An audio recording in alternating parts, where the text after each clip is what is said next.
Hello, everybody. Welcome back to 10-Minute Review. This is Freya. I'm Jason, And I'm Amy.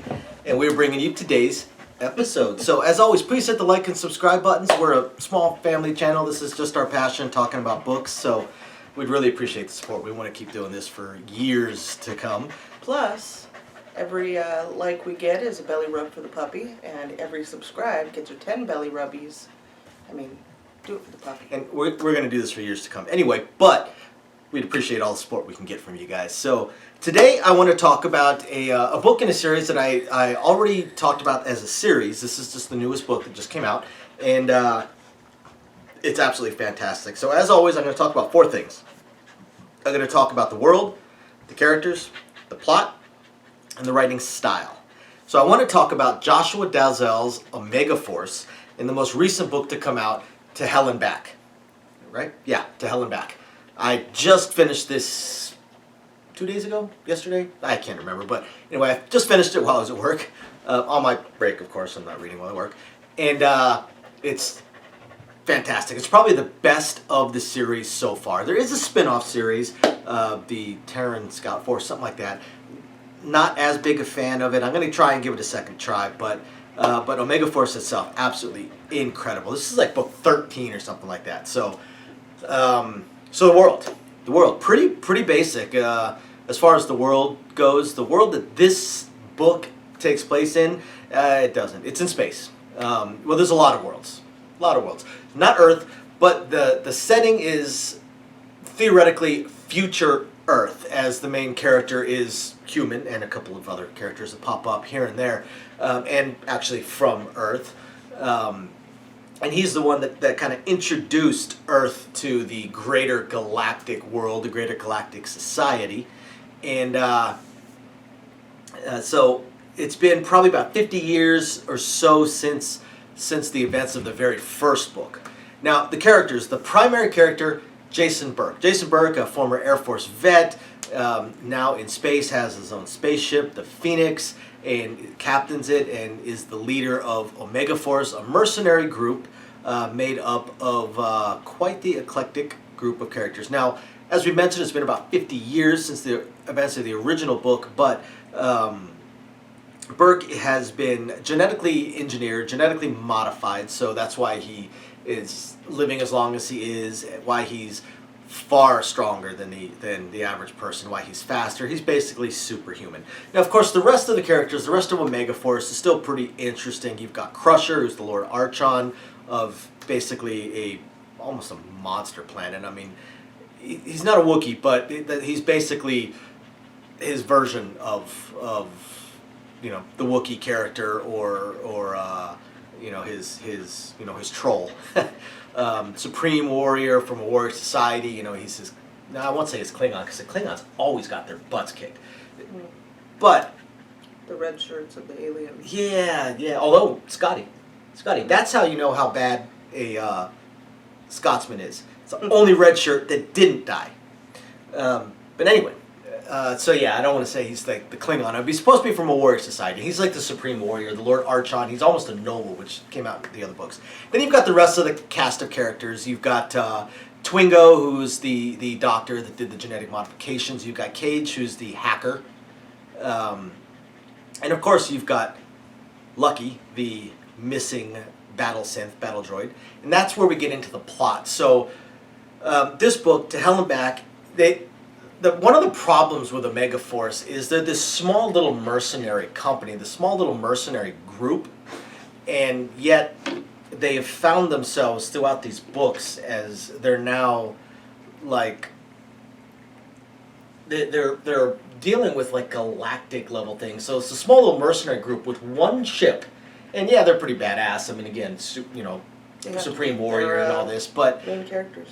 But now they're dealing with things that should be like armies and entire empires, and that was what was happening. Was they'd have allies that were armies or leaders of armies or leaders of empires, and the scale was getting pretty big. Like in the recent books, they had to deal with this thing, the Machine, that was taking over the galaxy. It was a rogue AI kind of thing, and so they keep ending up in these grander and grander scaled things. And again, it's this small little mercenary group. It's like the A-Team. You know, what if the A-Team was suddenly dealing with you know, having to stop World War III while the armies are already fighting? I mean, you know, it's a small little group. I mean, come on. Right. But again, they did it with their Pity of the fool.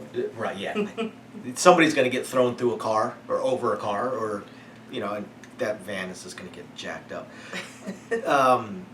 But this one, while there are some background things going on with this grander scale, now they're searching for Lucky. Because what had happened is in previous books, Lucky, the battle synth and Jason Burke's best friend, had sacrificed himself to stop a bomb. And the rest of the team, the rest of the crew, had found Lucky's, I think his head or his torso. Basically, they found his AI matrix. And they were trying to save him. He was low power. He was pretty much gone. They were trying to save him, and they had found a prototype synth, because the synths, creation of new synths, especially battle synths, is illegal. The ones that are still alive, and some are allies of Jason Burke's, but the creation of new ones, it's illegal. So they found this prototype, and they had put Lucky into it, and he went insane. And this book starts off with a new assassin on the galactic stage, killing politicians, killing, you know, just about killing anybody who can get a contract out on him. And he goes by the name of Seven, and it is this battle synth prototype that they put Lucky into was a assassin synth. That's what it was designed to be. Instead of a super soldier, because the battle synths were tanks, mega armor, arm cannons. They were tanks. Whereas this one is stealthy, has a holographic projector, able to emulate voices, has bladed weapons.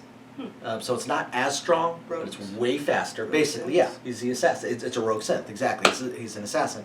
But it turns out that the Matrix, they weren't designed to be AIs. They were designed to actually just be robots or androids that follow a specific set of programming.